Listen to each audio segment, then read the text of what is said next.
14 की 15 जानेवारी मकर संक्रांतीचा सण नेमका कधी साजरा करायचा, चला तर मित्रांनो सर्व माहिती जाणून घेऊया। नवीन वर्ष 2025 ची सुरुवात अतिशय आनंदात झाली आहे। आपण सर्वांनी नवीन वर्षाचं स्वागत केलं आहे। नवीन वर्षात येणारा पहिलाच आणि महत्त्वाचा सण म्हणजे मकर संक्रांत। मात्र यंदाची संक्रांती नेमकी 14 जानेवारीला की 15 जानेवारीला या संदर्भात मनात संभ्रम निर्माण होतो। या निमित्ताने संक्रांतीची अचूक तारीख, पूजा मुहूर्त आणि महत्त्व नेमकं काय आहे ते जाणून घेऊया। त्याआधी तुम्ही चॅनलवर नवे असाल तर चॅनलला सबस्क्राइब नक्की करा आणि व्हिडिओ शेवटपर्यंत नक्की पहा। मकर संक्रांती नेमकी कधी आहे? हिंदू धर्मग्रंथात सांगितल्याप्रमाणे जेव्हा सूर्याचा मकर राशीत प्रवेश होतो तेव्हा त्या दिवसाला मकर संक्रांतीचा सण साजरा केला जातो।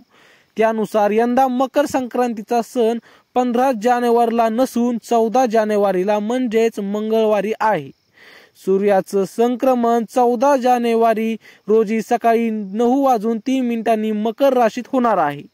14 जानेवारीला मकर संक्रांत देशभरात साजरी करणं शास्त्रानुसार शुभ मानलं जाणार।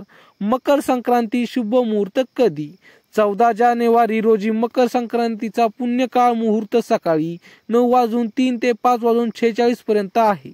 मकर संक्रांतीचा महापुण्यकाळ सकाळी 9:03 ते 10:48 पर्यंत आहे। महापुण्यकाळ 1 तास 45 मिनिटांपर्यंत आहे तर पुण्यकाळ 8 तास 42 मिनिटांपर्यंत आहे। मकर संक्रांतीला स्नान आणि दान केव्हा करावे? 14 जानेवारीला मकर संक्रांतीच्या पवित्र कालावधी स्नान आणि दान चालू राहील।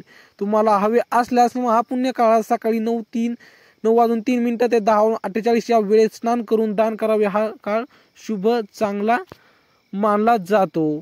तर मित्रांनो ही महत्त्वाची माहिती कशी वाटली कमेंटमध्ये नक्की सांगा आणि आमच्या असेच नवीन व्हिडिओ पाहण्यासाठी चॅनलला मात्र सबस्क्राइब नक्की करा। भेटूया पुढच्या व्हिडिओमध्ये, तोपर्यंत